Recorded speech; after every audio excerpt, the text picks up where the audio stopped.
So it's Mark here from CQ.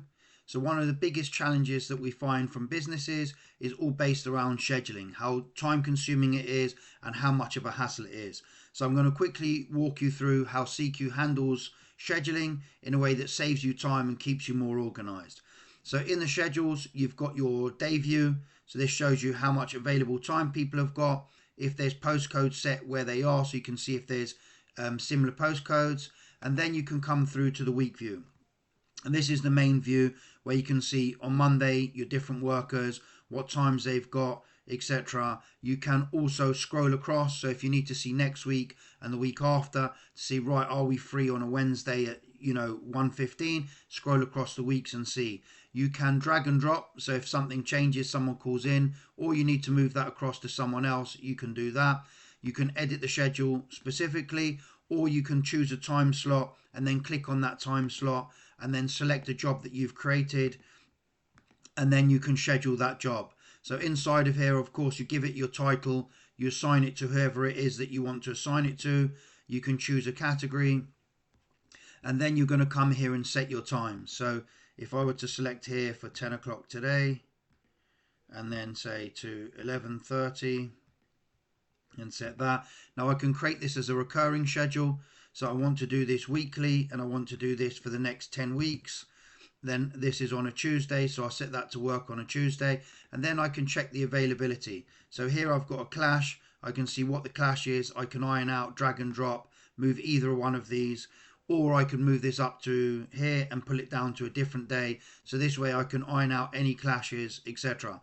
Additionally to this, I can also add another schedule. So if in the autumn months, I'm going to do it monthly, and I can set that schedule. So if you've got different schedules, you can create all of those schedules in one. You can add tasks, so you can build task templates, add those through. So every time the guys come on their mobile app and they see what they need to do, they'll have those tasks preset. And the same as job sheets. If you want them to fill out any job sheets, you assign the job sheet here, and that will post that every time that they've got that. Additionally, you can have travel time. So if you need to add travel time to these, you can add these and that will come onto the calendar as well. And then another option is clusters. So when you're scheduling this work, this is based on a specific time that someone's going to come at 10 to 11:30. But if you know that you have a contract, and in that contract you need to come monthly or weekly, but not to a set date, you can cluster this work. And then when you create that in the same way, you make the clusters, and then I'll show you how the clusters function.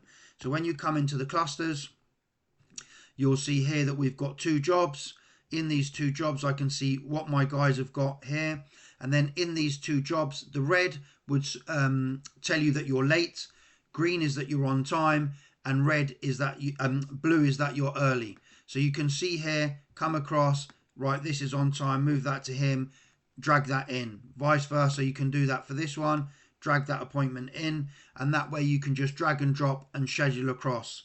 And that way you can always see whether you're on time, and this is based on the length of contract that you've built for each individual job. So you can come here, filter across, and then just drag and drop straight in there. So you can see how easy that would be to schedule work, and you've got multiple different places. You can also see your schedules on the calendar.